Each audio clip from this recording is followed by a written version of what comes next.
So I hope that helps. And any other questions you have throughout the week, I'll be more than happy to answer it. Huh? Thank you very much, and please come on board.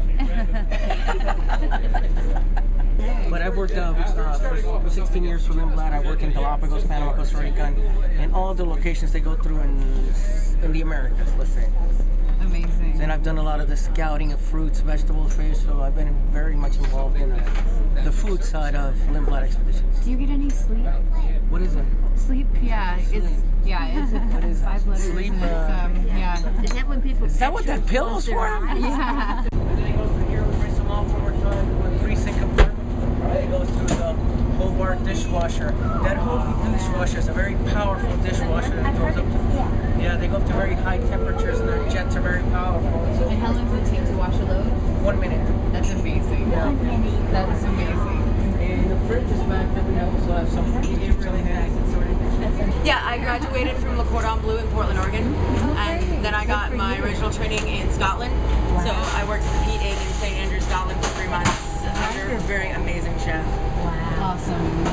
So who plans the menus? So if you want, we'll sit over here and I'll explain you all those other details. Okay. Before each season starts, we get together, all the hotel managers and all the chefs, and we design what we call a weekly menu. We call it a matrix. And then we all agreeing upon what the breakfast is going to be like, these are going to be the lunches, what they're going to be like, and the dinners. And they're pretty consistent from week to week, but depending on what you can get fresh, or can you always get what you need? That's the reason why we design it, so we know that what to order and what we can and what we can't get. And depending on which direction we go, it might vary a little bit and so forth.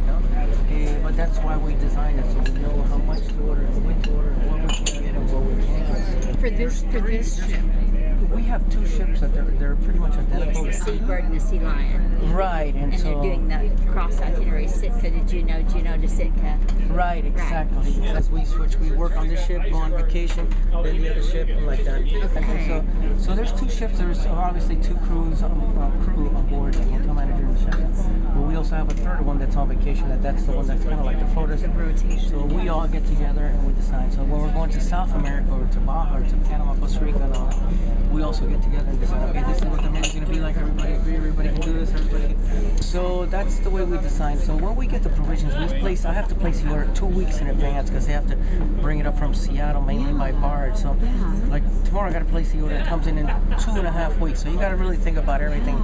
You can't forget like the butter because you can't go down to Glacier Bay and get it. No? Yeah, totally. So when we started out in Juneau, you had everything on board that you were going to serve for the whole week? Yes, except the seafood that we got in Petersburg, like the crab. And you knew that you were going to get that. Yes, I had placed that 2 weeks in advance. Yeah. You And the quantities, you got to get the quantities right, like the halibut and the rockfish and so forth. There are certain things that we keep, of course, frozen that comes in, like the meats and things like that. No? Right. But there's certain secrets in keeping, like for instance, vegetables fresh. Yeah. So there's secrets in keeping produce, prolong the shelf life, if you will, of things.